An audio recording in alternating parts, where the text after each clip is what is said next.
Krishna classes में आप सबका स्वागत है। मैं उषा। इस वीडियो में हम बीए सेकंड सेमेस्टर की poem the world is too much with अस को पढ़ेंगे। हमें ये टाइटल दिखाई दे रहा है, the world is too much with अस। ये पोएम लिखी है विलियम वर्ड्सवर्थ ने। जैसा कि हम सब जानते हैं, विलियम वर्ड्सवर्थ कौन थे? एक नेचर पोइट थे, प्रकृति प्रेमी पोइट थे। तो प्रकृति से संबंधित ये हमारी पोएम है। और ये पोएम क्या है? एक सोनेट है। और कौन सा सोनेट है? इटालियन सोनेट है, इटालियन सोनेट है। ठीक। और ये सोनेट विलियम वर्ड्सवर्थ ने कंपोज किया था, लिखा था 1802 में। और इसको पब्लिश कराया था या पब्लिश हुआ था ये 1807 में। ठीक है। तो इस तरह से ये पब्लिश कब हुआ था? 1807 में पब्लिश हुआ था। और ये सोनेट, इस सोनेट में विलियम वर्ड्सवर्थ ने ये मैसेज छोड़ा है कि मनुष्य मटेरियलिस्टिक होता जा रहा है, भौतिकवादी होता जा रहा है, भौतिक वस्तुओं में खोता जा रहा है, उसका प्रकृति में इंटरेस्ट खो गया है। तो चलिए पढ़ते हैं, स्टार्ट करते हैं इस पोएम को। हमें पोएम दिखाई दे रही, टाइटल दिखाई दे रहा है, the world is too much with us. और वही हमारी फर्स्ट लाइन है, the world is too much with us late and soon. World is too much with us late and soon. संसार इज मीस है, टू मच मीस बहुत अधिक, विद अस मीस हमारे साथ। मतलब संसार हमारे साथ बहुत अधिक है, या कह लीजिए हम संसार के साथ बहुत अधिक हैं। अर्थात इस पंक्ति का अर्थ है कि हम सांसारिकता में इतने खो गए हैं, हम भौतिकवादी हो गए हैं कि हम हमेशा लेट एंड सून, लेट का मतलब है शाम और सून का मतलब है सुबह से। तो सुबह से शाम तक मतलब हर समय गेटिंग एंड स्पेंडिंग, हम किस में लगे रहते हैं? गेटिंग में और स्पेंडिंग में लगे रहते हैं। गेटिंग का मतलब है अर्न करना मनी को, और स्पेंडिंग का मतलब है मनी जो हमने अर्न कर लिया उसको खर्च करना।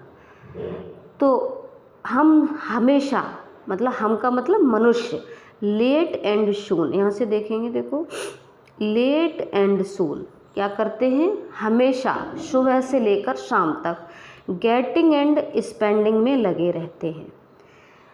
मनी को कमाने में, धन को कमाने में, और कमा लिया है तो उसको खर्च करने में, इसी में लगे रहते हैं। आगे चलेंगे, we lay waste our powers. We means हम ले वेस्ट का मतलब हम बर्बाद कर देते हैं, आवर पावर्स, इसी में हम अपनी पावर्स को, शक्तियों को वेस्ट कर देते हैं। कौन सी शक्तियों को? हम मनुष्य के पास दो ही शक्तियाँ होती हैं, एक शारीरिक शक्ति और मानसिक शक्ति। तो हम अपनी पावर्स को, शारीरिक शक्ति को और मानसिक शक्तियों को किसमें? सुबह से शाम तक इसी में वेस्ट करते रहते हैं, धन को कमाना और खर्च करना, गेटिंग एंड स्पेंडिंग में। आगे चलेंगे, इन दो पंक्तियों का अर्थ क्लियर हो गया। Little we see in nature that is ours. Little means जरा भी या थोड़ा भी नहीं, वी सी हम देखते हैं, इन नेचर प्रकृति में, दैट इज़ आवर्स जो हमारी है। लिटिल मीन्स थोड़ा भी, जरा भी, वी सी हम देखते हैं नेचर, हम प्रकृति में जरा भी नहीं देखते हैं, प्रकृति में हमें जरा भी इंटरेस्ट दिखाई नहीं देता है।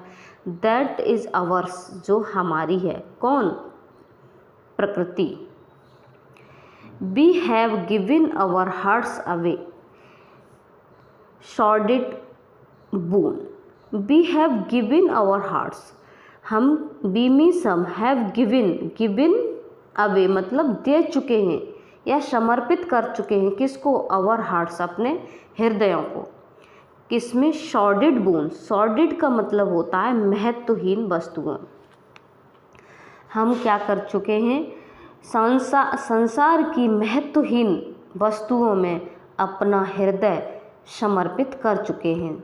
गिवन अवे का मतलब दे चुके हैं, या हम समर्पित हो चुके हैं। संसार की भौतिकवादी वस्तुएं जो क्या हैं, पोएट उनको क्या मानता है, महत्वहीन है, नाश्वर हैं, उनको क्या कहता है कि उनमें व्यक्ति लगा हुआ है। This sea that bears her bosom to the moon. This sea यह समुद्र, दैट जो बेयर्स, बेयर्स मीन्स होता है वैसे नंगा करना, हर बोसम अपना, बोसम मीन्स होता है स्तन या सीना, टू द मून चंद्रमा के लिए। दिस सी, अब यहाँ पर सी को स्त्रीलिंग पोइट ने क्या किया है, संबोधित किया, इसलिए हर शब्द आया इसके लिए।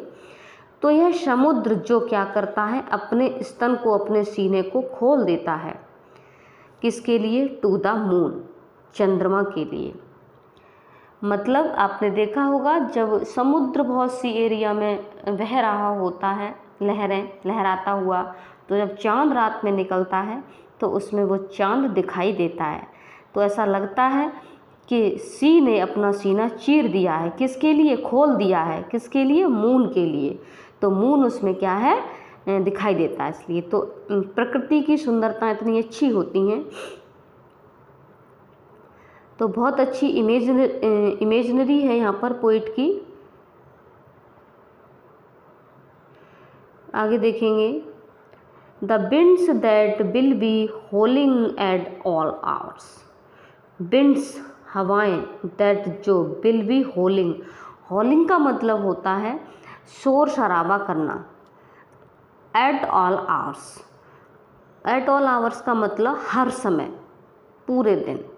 हवाएं जो पूरे दिन क्या करती रहती हैं, शोर शराबा करती रहती हैं, होलिंग, ठीक है। And are up gathered now like sleeping flowers. Are हैं अप गैदर्ड, गैदर्ड मीन्स वैसे होता है एक तरह से इकट्ठा करना, नाव अब, लेकिन यहाँ सेंस है अभी शांत होने से, लाइक मीन्स तरह, स्लीपिंग फ्लावर्स सोते हुए फूलों की तरह, ठीक है। तो यहाँ दोनों लाइनों का अर्थ निकालेंगे। हवाएं जो क्या करती हैं, पूरे दिन, पूरा समय, पूरे दिन हॉलिंग करती रहती हैं। हॉलिंग, हॉलिंग का मतलब जब चलती हैं हवाएं, जब चलती हैं तो क्या होती है, आवाज़ सी होती है, अपने आप पता चल जाएगा, आप अंदर भी बैठे होंगे कि हवा चल रही है, शोर मचाना, ठीक है, शोर मचाती रहती हैं। तो वो क्या हो गई हैं, are gathered now like sleeping flowers, सोते हुए फूलों की तरह क्या हो गई हैं, शांत हो गई हैं। गैदर्ड का मतलब शांत से है, नाव मीन्स अब, लाइक मीन्स तरह, स्लीपिंग फ्लावर्स सोते हुए फूलों की तरह। अब एक सेंस यहाँ पर ये भी है, जब हवा शांत हो जाती है, हवा बंद हो जाती है तो फूल भी हिलना बंद हो जाता है। तो जब हवा चलती है तो फूल भी हिलता है, और जब हवा बंद हो जाती है, शांत हो जाती है, तो फूल भी हिलना बंद हो जाता है। तो ऐसा लगता है कि फूल सो गया है। तो जैसे फूल सो गया है तो ऐसा लगता है कि हवा भी शांत हो गई है, हवा भी सो गई है, ठीक है, स्लीपिंग फ्लावर्स की तरह। For this, for everything we are out of tune. For this, इस सब के लिए, फॉर एवरीथिंग प्रत्येक चीज़ के लिए, ये दिस शब्द आया है ना, ये किसके लिए आया है, फॉर दिस, ये जो विंड्स हैं, समुद्र हैं, प्रकृति की सुंदरता, ठीक है, इसके लिए, ठीक है, किसके लिए, प्रकृति के लिए। फॉर एवरीथिंग, और प्रकृति में जितनी भी चीज़ें हैं, पेड़ पौधे, समुद्र, पर्वत, नदियाँ, जो भी हैं, ठीक है, एवरीथिंग, फॉर एवरीथिंग प्रत्येक चीज़ के लिए, we are out of tune, हम क्या हो गए हैं, आउट ऑफ टोन हो गए हैं, उदासीन हो गए हैं, हमें इंटरेस्ट नहीं रहा है, ठीक है। आउट ऑफ टोन का मतलब है उदासीन होना, ध्यान न देना, तो हम क्या हो गए हैं, या इंटरेस्ट न होना। तो प्रकृति की इस प्रत्येक चीज़ के लिए हम आउट ऑफ टोन हो गए हैं, प्रकृति के प्रति उदासीन हो गए हैं। आगे चलेंगे, It moves us not, great God, I would rather be a pagan suckled in a crete outworn. It moves us, यहाँ moves वैसे होता है हिलना, लेकिन प्रभावित करने से सेंस है। It means यह moves प्रभावित करती है, us means हमको, not means नहीं। ग्रेट गॉड, हे महान भगवान, हे भगवान या ग्रेट गॉड, ये क्या नहीं करती, हमको प्रभावित नहीं करती। कौन? प्रकृति, प्रकृति की सुंदरताएं, प्रकृति की प्रत्येक चीज़ हमको क्या नहीं करती, मूव्स नहीं करती, प्रभावित नहीं करती। कि हम इतने मटेरियलिस्टिक हो गए हैं, इतने भौतिकवादी हो गए हैं, भौतिक संसाधनों के पीछे दौड़ रहे हैं, धन को कमाने में, उसको खर्च करने में लगे हुए हैं, सारी सुख सुविधाएं जुटाने में लगे हुए हैं, लेकिन प्रकृति के प्रति हमारा बिल्कुल इंटरेस्ट खो गया है, हम उसकी तरफ ध्यान ही नहीं देते हैं। हम क्या हो गए हैं, आउट ऑफ टोन हो गए हैं। तो हे भगवान, ये चीज़ें क्या हैं, पोइट क्या कह रहे हैं, it moves us not great God, हे ग्रेट गॉड, ये चीज़ें हमें प्रभावित नहीं करती। I would rather be a pagan suckled, तो I would be, would rather, rather means अच्छा होता, अधिक, बी मीन्स होता, पैगन, इससे तो अच्छा होता, मैं कौन होता, बी मीन्स होता, एक पैगन होता।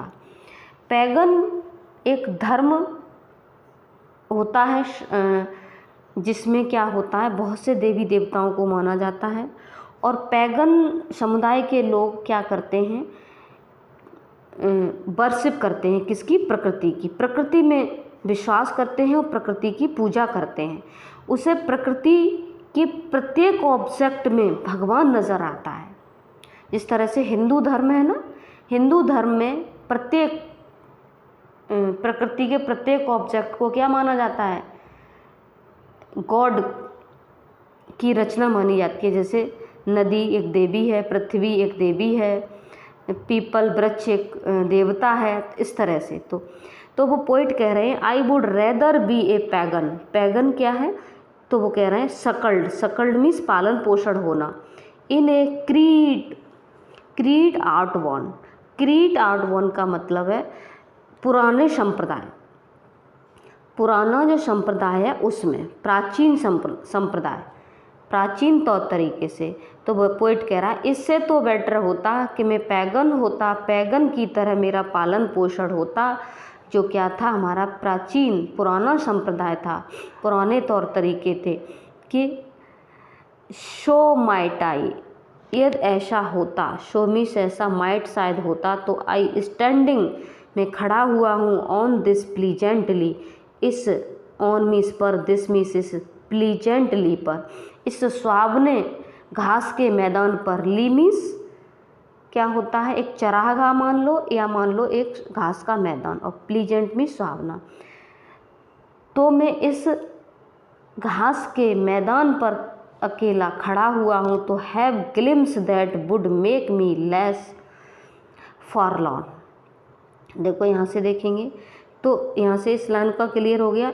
तो ऐसा होता कि मैं आई स्टैंडिंग में खड़ा हुआ हूँ ऑन दिस प्लीजेंटली पर, तो हैव ग्लिम्स, तो मैं देख पाता, मुझे झलक देखने को मिल जाती, किसकी, दैट वुड, जो, वुड मेक, जो मुझे बना देती, मी मीस मुझको, लेस मीस कम, फॉरलॉर्न मीस अकेला, जो मुझे कम अकेला बना देती अगर मैं पैगन होता। जैसे मैं आपको समझाती हूँ वो क्यों कह रहा है। अभी वो कहाँ खड़े हुए हैं, एक ली पर खड़ा हुआ है, प्लीजेंट ली पर खड़ा हुआ है घास के मैदान पर, तो वो अकेला खड़ा हुआ है। यदि वो एक पैगन होता, पैगन सकल्ड होता, मतलब पैगन की तरह उसका पालन पोषण हुआ होता, तो शायद उसे किसकी झलक दिखाई देती, क्योंकि वो वहाँ खड़ा हुआ है ली पर, तो वहाँ से उसे पेड़ भी दिखाई दे रहा है, नदी भी दिखाई दे रही है, पर्वत भी दिखाई दे रहा है। तो उस पैगन कौन होते हैं कि जिन्हें प्रकृति के प्रत्येक ऑब्जेक्ट में गॉड्स दिखाई देते हैं, देवी देवता दिखाई देते हैं। तो उसको भी, पोइट को भी, पेड़ में कौन, पेड़ एक देवता है, पीपल एक देवता है, नदी एक देवी है, पृथ्वी जिस पर ली पर वो खड़ा हुआ है वो क्या है, एक देवी है। तो उन सब के वो क्या कर पाता, ग्लिम्स, झलक उन्हें देख पाता, तो वो कम फॉरलॉर्न होता, लेस फॉरलॉर्न, तो वो अकेला नहीं होता, कम होता। Have sight of Proteus rising from the sea, तो हैव साइट, साइट मीन्स दृश्य, प्रोटियस है एक समुद्री देवता, समुद्र के देवता जो होते हैं, जैसे मैंने कहा नदी एक देवी है, समुद्र एक देवता है, राइजिंग जो निकलता है फ्रॉम द सी मीन्स समुद्र से, तो मैं किसको देख पाता, प्रोटियस को देख पाता, जो समुद्र का देवता समुद्र से निकलता है, राइजिंग फ्रॉम सी, समुद्र से जो समुद्र का देवता निकलता है तो मैं उसको देख पाता। कौन होता मैं, पैगन होता तो। ठीक है, आगे चलेंगे, एक लाइन और रह गई है। Or hear old Triton blow his wreathed horn.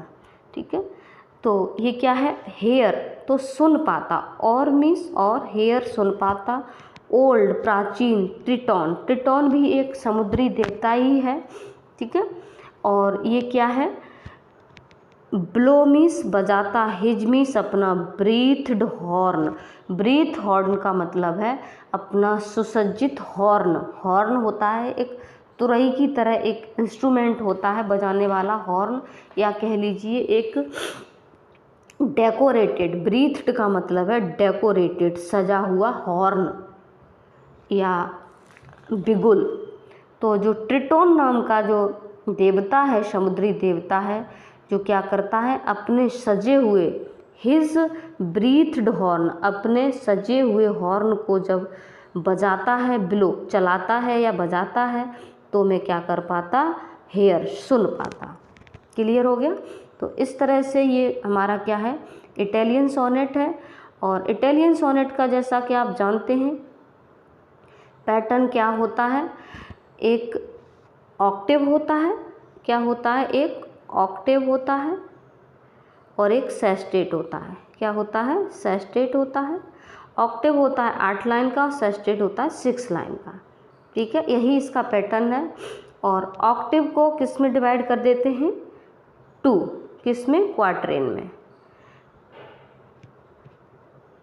2 quatrains में डिवाइड कर देते हैं, जो क्या होते हैं, 4-4 लाइन के होते हैं 2 स्टैंजा।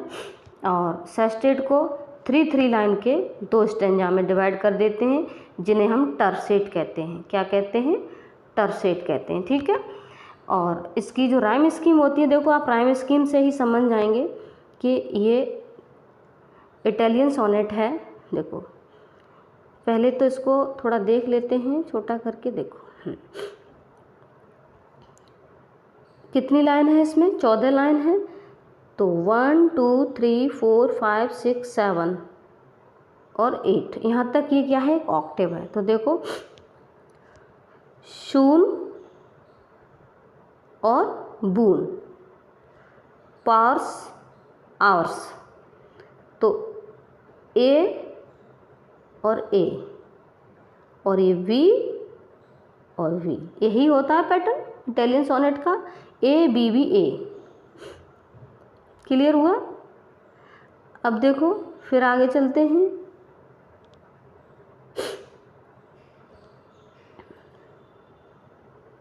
ये 1 मिनट,